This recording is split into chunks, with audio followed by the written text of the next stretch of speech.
Hey, what's going on? Thanks for jumping on this video. In this video, I'm going to show you how to launch a Facebook ad for your home building business, remodeling business, or a higher end construction business.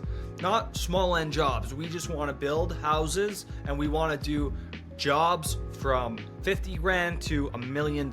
You know what I mean?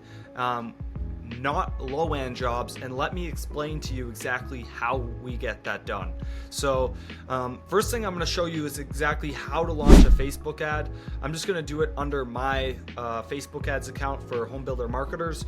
And so what I'm going to do is you're going to hit create. Okay. If you've ran ads in the past, you want to make sure that you're in adsmanager.facebook.com. If you're boosting a post, there's situations where that could work, but in most situations, it's probably not gonna work.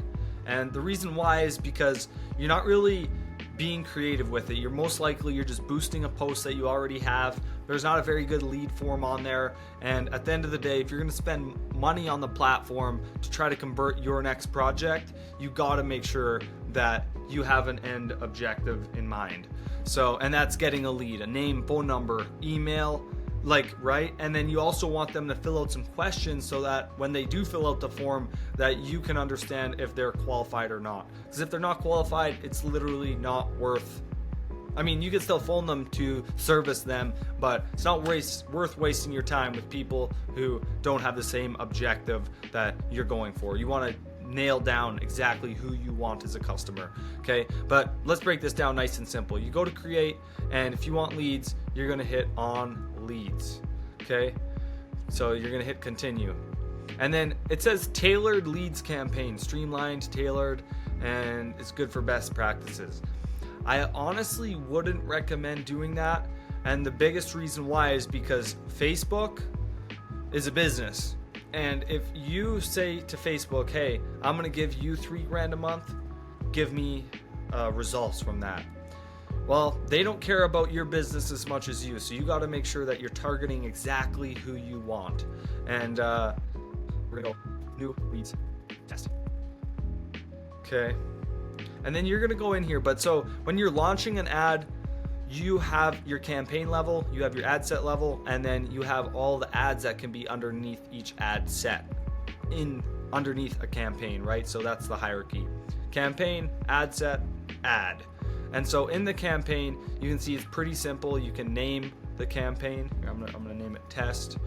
And then underneath, if I click onto the ad set, you can see here's where you got some options, right? Do you want people going to your website? Do you want people filling out an instant form? Do you want people messaging you on Messenger?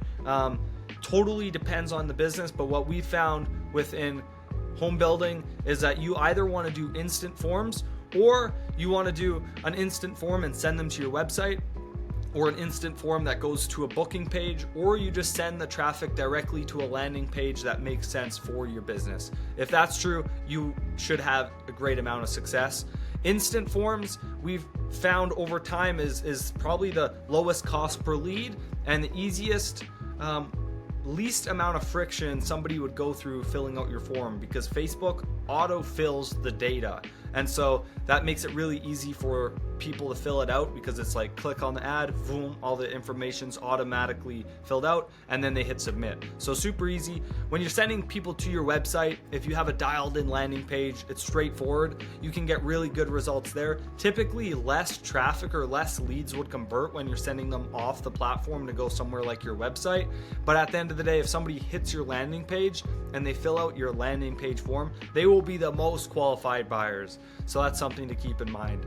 So when you go down here, you can see there's some very important things that you have to keep in mind. Obviously, here's your budget. And then when you scroll down here, you go to locations. So obviously it's important to keep your locations dialed in. But the one thing that people, I think, kind of use AI too much for is, check this out. So advantage placements. So you're letting Facebook decide where they're going to throw you. And so it says, it puts the budget across multiple placements based on where they're likely best to perform. But Facebook also exhausts your budget. So here's the Advantage Audience Plus.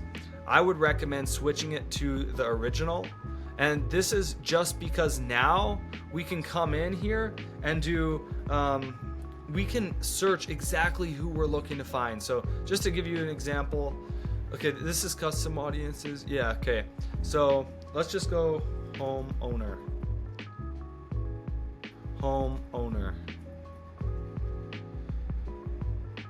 Small business owners, right? Okay, I was looking for homeowner, but like you can dial it in exact. So here, let's bring this over. So owner and CEO. If you are in the market of selling custom homes or selling new builds, right? Or you're looking for people who are looking to do high-end renovations, typically it's going to be business owners, C-suite executives, and higher level people with a high income that can actually afford building a $1.5 to $5 million house. You know what I mean? A $100,000 renovation. People need to have a good job for that. And so here you can come in here and exactly figure out who you're looking to target. Some people have different goals, right? Some people are looking to do very high end. You're looking for a high end kind of buyer. And then also lots of people, they want to do affordable renovations or whatever. Some people are marketed that way. And if that's the case, then you can dial it in to exactly who you're trying to target, where you're trying to target. See, if I go into here and we open up the map, targeting Canada, but you can target via postal code, and you can also put a pin on the map with a 1 mile radius around where you want to target. And so that is as specific you can go if you're trying to go for a neighborhood or something like that. And then on the actual ad level, here's where you can put in your image or your video, right? And you could have lots of different forms built for your success. But to keep this video simple, that's how simple running a correct Facebook ad would look. I mean, I didn't go into full detail, but it's that easy. You could do it in an hour, and it's not rocket science. It's kind of like flying a plane. If you don't have the right steps, it's like when you fly a plane, they have a checklist, and it's the same with Facebook ads. All you want to do is follow a checklist so that you get the result that you're looking for. Otherwise, if you don't get the results that you're looking for, it's not even worth running the ads. So make sure you set them up the right way.